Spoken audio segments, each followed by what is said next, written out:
1 FM Radyo Pangasinan. We are located at the third floor of Jumel Building, AB Fernandez East, Tagupan City. Or you may contact us at 0968-444-4290 or 0956-168-4908. O bueno mga kapaborito, magpa-advertise na!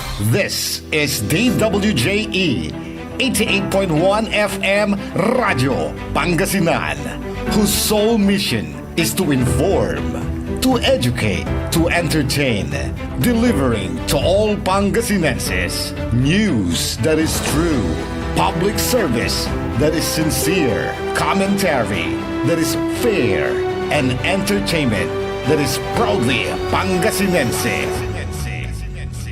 This is your DWJE 88.1 FM Radio Pangasinan, going beyond just being number one, working towards total domination. Diyan Pangasinan, walay saksakaya radio station ya iiyag na saray Pangasinense. Diyan Dagupan, Paborito. Manawa, Paborito! Mangaldan, Paborito. San Fabian, Paborito! Diyan sa Nasinto, Paborito. Aya, 88.1 Radyo Pangasinan. This is Pangasinan Gulf Waves Network Corporation in Tagupan City. DWJE 88.1 FM Radyo Pangasinan. Ang susunod na programa ay rated GP. GP? Ano yun? Garantisadong pampaborito. Ang inyong mapapakinggan ay isang bayad na programa. Anumang opinyon, balita o pahayag ay walang kinalaman ang himpilang ito. PAM Sabinmalay. PAM Sabinmalay. Paninilbihan, agresibo, matapat para sa mabilis na ikauunlad ng bayan tuwing Lunes, Merkules at Biyernes alas 8:30 hanggang alas 9 ng umaga. PAM Sabinmalay. Dito lamang sa inyong paboritong himpilan. DWJE 88.1 FM Radyo Pangasinan. PAM Sabinmalay.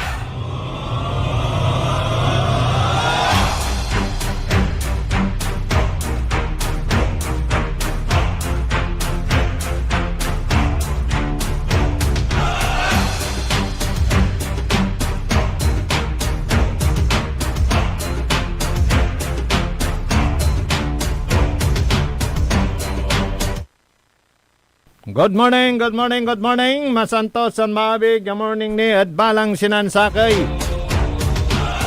Agaw natad na Lunes. Pinablimiran dumarengal kanyan wadyalaso programa. Para dasaray tagabalay na binmalay programa na PAM. Paninilbiyang agresibo at matapat sa bayan ng Binmalay. Yada ngaranan na partner ko ya si Leon Elorde Castro Jr. Medyo pagas, ha? Ano yag ka mo, partner? Kada sa yagawan na beauty pageant Kalabyan taga San Isidro, ha? Sa may kurunaan ya Miss Binmalay 2026. Congratulations. Gada na gunuyan at nala tayo may listaan. Nasyo para so first runner-up, second runner-up, third runner-up, fourth runner-up. Tanada sa tanya gawan na beauty pageant. Tanada sa balay na Binmalay. Kanya na tuloy-tuloy ni so saray selebrasyon at balay na Binmalay. Para da sayay 436 founding anniversary na pampiesta na say balay na Binmalay. Kaya at talagang pitalaran damot. So sara may aromniran na activities ditan. Laula ayay kalutan at dalan. Wow. Talagang saray amay grill. Tansara may kakalot at kantidad 3,500 nagak nalilingo. Sold out. Dakil ni susara may manaanap. Pero wala na. Ubos na. At sa kabiyangan na Philippine National Police, Chief of Police na Binmaloy, si Lieutenant Colonel Lester at Kataryamat. So sara may kapulisan ditan at panasikaso na uksoy tan karenan. Sayay nagawan kalutan. Actually, idayo tayo so police Binmalay through the leadership of Police Lieutenant Colonel Lester ta ni mamimintinda ta ating tanagagik. So uksoy ta na karenan laula daloy na trapiko. Ita na say balay na Binmalay. Tayamat so malat ingkaraw nganggan dan Mayor Pedro Petmerera saray kapulisan. Actually, saramat iray barangay officials tanda saray barangay tanod. Ditan say poblasyon area aray force multiplier saray kabyangan na puso. Ditan balay na Binmalay at wala susamay proper coordination. Mabiga talagan napalabas ya baraan malikat. So selebrasyon na say piyesta itan na say balay na Binmalay. Pero ang gamanuntan niya aya at isisilibra tatang tanagagik at sarayan na kaplusan at tuloy mat.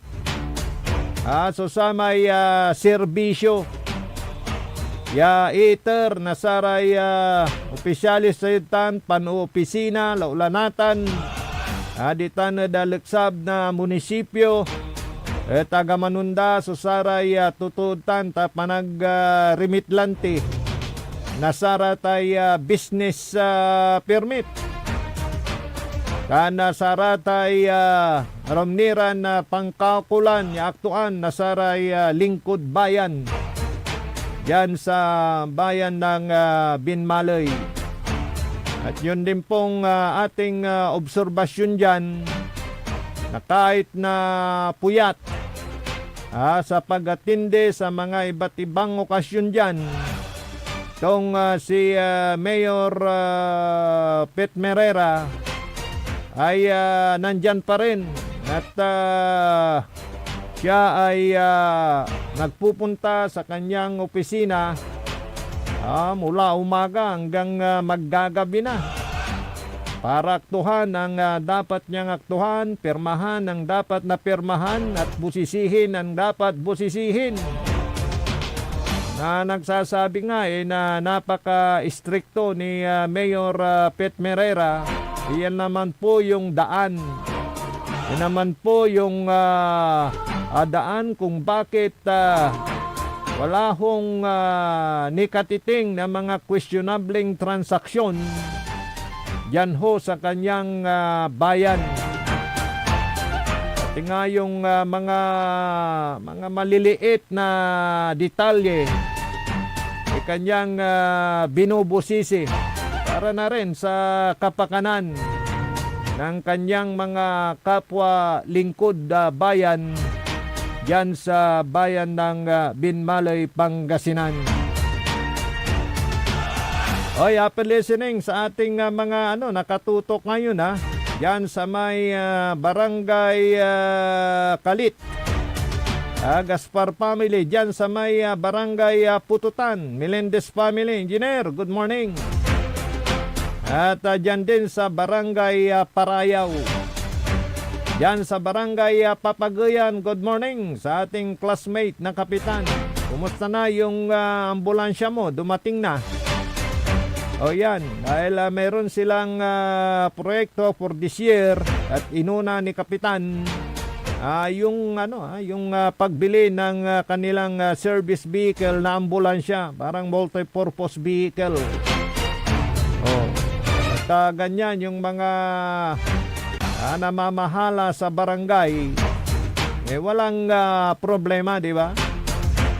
At syempre yung mga taga-barangay naman, malaki yung kanilang pasasalamat dahil lumiwanag yung kanilang lugar dahil sa mga solar project ng administrasyon ni Mayor Pet Merera yan sa bayan ng Binmalay. Okay, kaya sigurado sa ngayon ay yung preparasyon talagang kasado na sa magaganap na kalutan at dalan. Siya nga pala yung kanilang yung tutugtog na banda diyan sa Binmalay. Ito hong sikat na banda na Syakul. Kilala mo yun, Engineer Nixon, yung Syakul.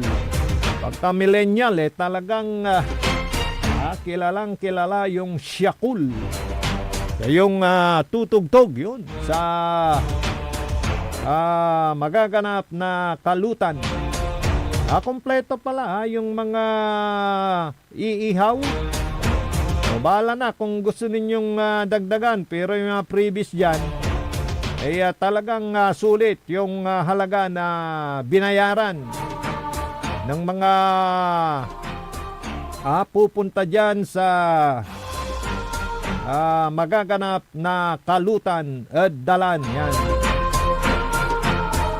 At ito pa, Engineer Nixon, mag-i-enjoy ka na, makakarinig ka na ng mga magagandang musika buhat sa Syakul.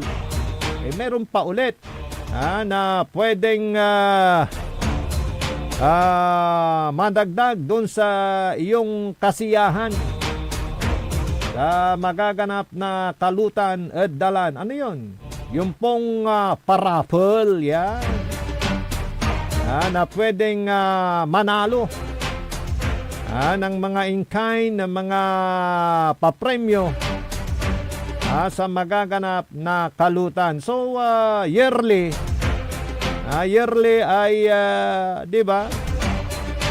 Mayroong mga nagaganap na mga dagdag. Yan. Dagdag na pampasaya. Yan. Sa ating mga kababayan, not only in Binmalay, alam ko maraming bisita dyan na dadayo at pupunta dyan sa bayan ng Binmalay. At ito, 100% kahit medyo puyat si Mayor, kaya nagiging siya, yung parang kulang yung tulog. Ayon naman sa kanya, sinisigurado naman niya na hindi niya napapabayaan yung kanyang tungkulin dyan. At 100% na mag-uopisina ito. Nung matanong natin Mayor, ilang oras yung tulog mo? Apasal pula, tatang tanagagik. Makaugipak na taloy oras, 4 oras, di okay la, kwanto. Talagan do amay walalad ingka tuom. Talagan na may body clock, so tawag na saman, may ibabangon mo, talagang nabangon ka. Palit,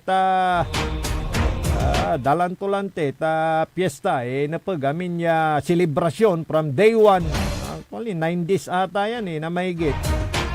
Yung mga activities dyan sa bayan ng Binmalay. kailangan mong atindihan. At pagka puyat naman ang pag-uusapan, pasalaklad satan kwanto. Dahil ito palang inyong mayor dyan sa bayan ng Binmalay. Sa mga hindi nakakaalam, negosyante.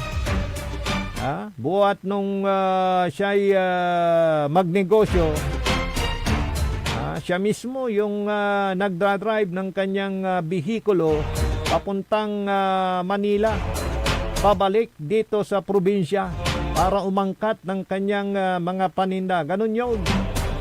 Kaya pala nasanay siya sa konting oras ng tulog. Morning sa mga tagapakinig natin dyan sa Malindong, Pangasinan. Di Guzman na family dyan sa may daan na parang Riverside na ba yun? Napunta na ako dyan na daan nung inaasikaso at sinemento. Dyan sa likod ng isang gasoline station. May iskinita dyan doon pala sa likod maganda na yung daan ninyo dyan. Simentado na. Wow. So, Di Guzman family, sa ating kaibigan dyan, good morning. Dyan sa may parte ng San Isidro Sur. Good morning.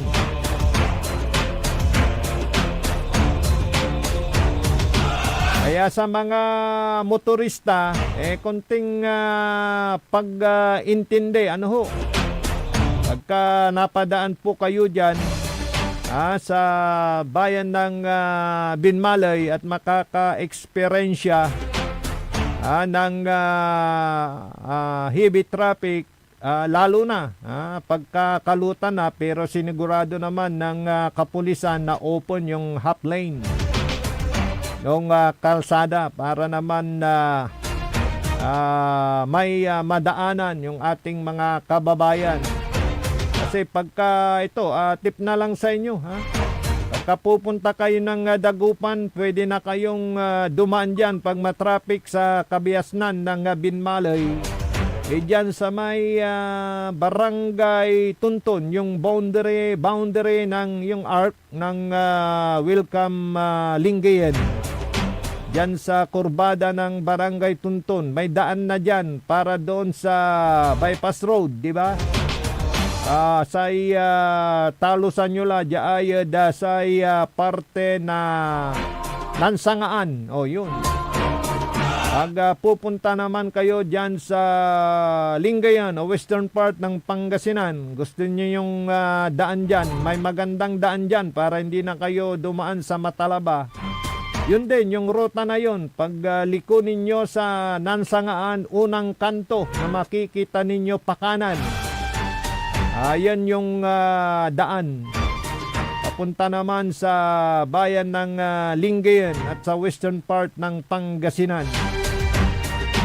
Ito po yung mga alternatibong daan ngayon.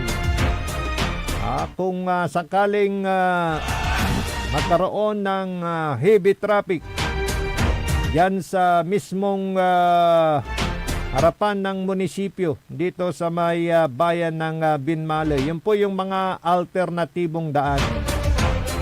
Dahil sabi naman ni Mayor Pet Mirera dito, yung kanyang pananaw dito,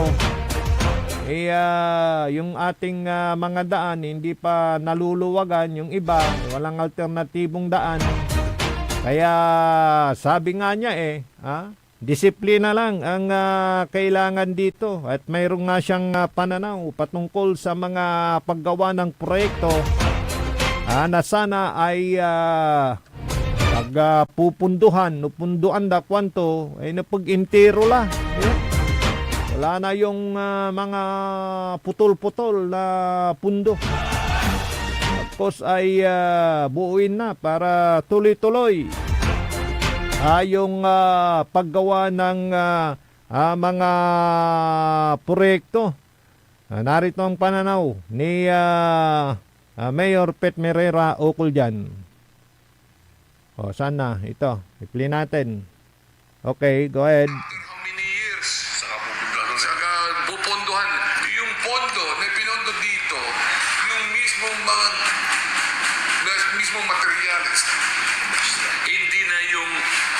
ng materialis noon at materialis ngayon dahil tumaas. So sayang.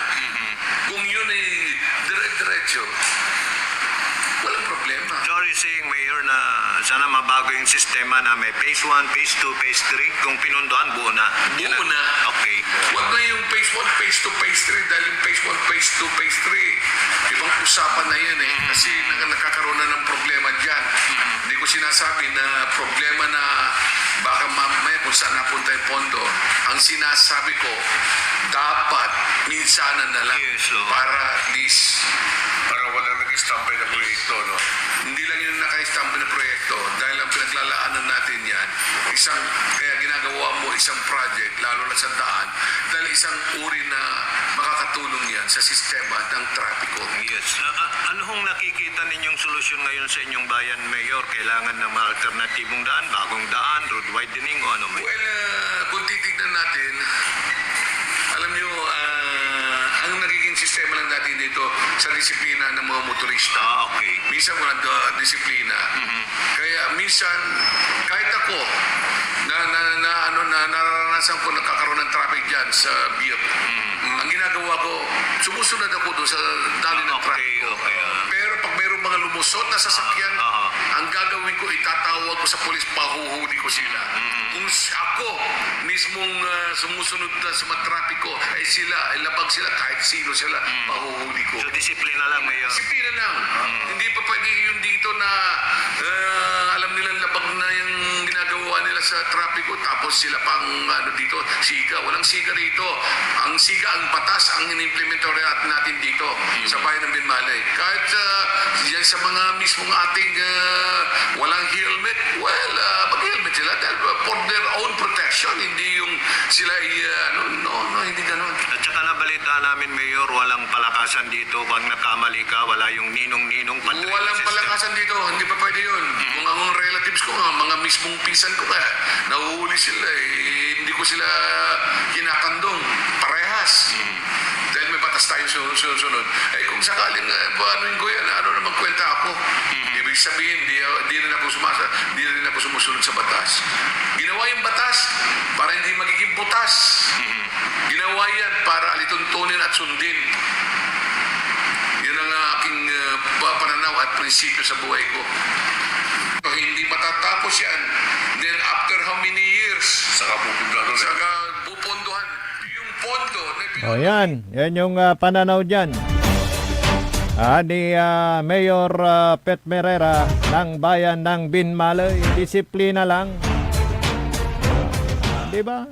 Ang panahon ni Apulakay the late Ferdinand Marcos Senior, sa kaulad ng bayan, disiplina ang kailangan. Yan.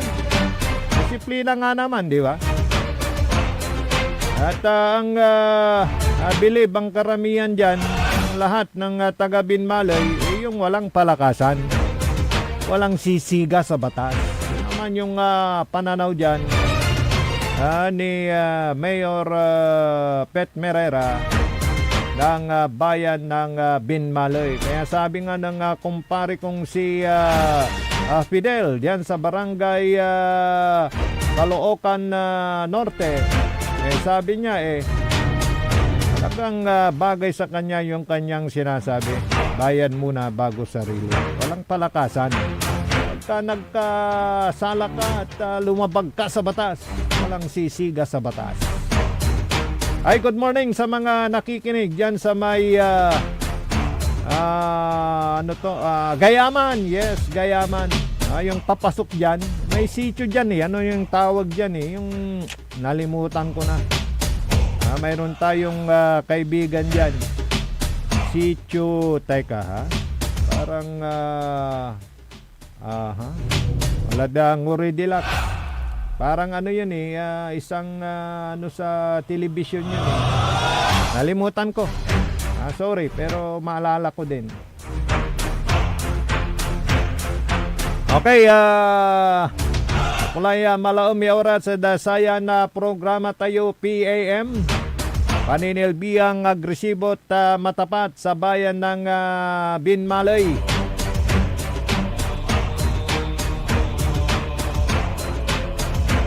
Yada ngaranan na partner Leon Elorde Castro Jr. Ot kahead na balay na binmalay. Akalo pakantabay amigo yo RJ Beray Jimenez at your service always. Masantos san maabig yakabosan nedbalang sinansakay. Ang inyong napakinggan ay isang bayad